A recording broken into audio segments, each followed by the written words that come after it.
middle of her tirade, Giselle spoke the trigger word. Mink. Ben pressed the switch. By the time the courier reached for his case again, Dylan's contraption had swapped it with a duplicate, same make and weight, thanks to Giselle's photos and Dylan's calculations. A moment later, Ben heard the buzz of a motorbike in his earpiece, Dylan tearing away through the sewers with the prize. Micro has the package. Contents look good. I'm off. Ben didn't envy the courier, poked and swatted by Giselle before breakfast and destined for a pre-lunch beating once the buyer opened a case full of blank papers and empty steel tubes. But he'd brought the beating on himself with his sins. Ben and Giselle wouldn't interfere. They'd need to watch the buyer to see what he did next, now that they'd messed with his world.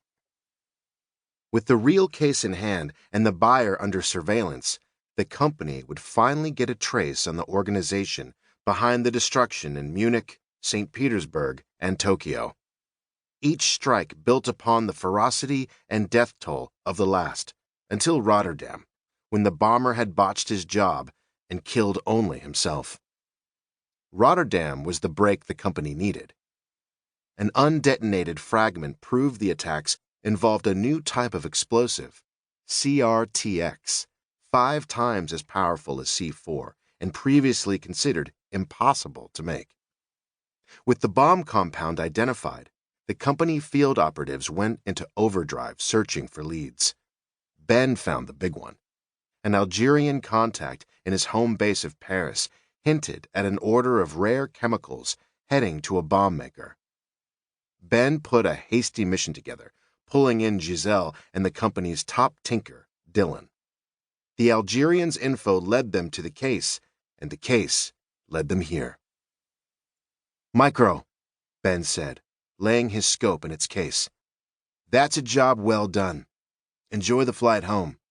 Nightingale, keep tabs on the target. A shadow darkened Ben's perch. Strong arms flipped him over and slammed him down, breaking roof tiles. A brute stood over him. Bald, Arab, packing a cig. Enjoying the show, Mr. Calix? Monsieur? The Algerian, the criminal from Paris whose rumor about an order of bomb-making chemicals led Ben to the case. Ben feigned relief and exasperation and rolled onto his shoulder, hiding his hand in his coat pocket. Did you follow me? He didn't give Monsieur a chance to answer. In a snap motion, Ben reversed his body and used the momentum to scissor the Algerian's legs from beneath him. The cig flew from Monsieur's hand. Scrambling over the tiles, Ben pinned him down, one knee on an arm and the other across his chest. His left hand brushed Monsieur's side, leaving behind a gift. Monsieur swung a knife. Ben jerked his face back and caught the man's wrist. He clamped a hand over the fingers, trapping the blade. Bad idea. A strike to the elbow bent Monsieur's arm, and with both hands, Ben pressed the knife down until the tip found Monsieur's Adam's apple. When we met in Paris, I used an alias.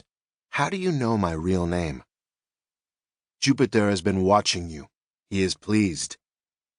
Screams hit Ben's ears, 2 versions of the same scream, one live and one over the comlink. Giselle. Saber, this is Micro. The echoing howl of a motorbike in a sewer pipe nearly drowned out Dylan's voice. Something's wrong. No kidding. Should I go back? And do what? Ben knocked Monsieur out with a right cross. You never carry a gun. He launched himself over the ledge and rode the fire escape down until it clanked against its stop, leaving him dangling 5 feet above the pavement. He dropped to the ground in a crouch. Go, Dylan. Get out of here. Ben rose and turned. The crowd before him scattered, some running for their lives. 50 meters away, a red-haired man the size of a small house held Giselle by the neck, dragging her backward toward a runabout bobbing against the Tiber River docks. Ben charged. Giselle's attacker raised a cig like Monsieur's to her neck. Stay back, I'll kill her.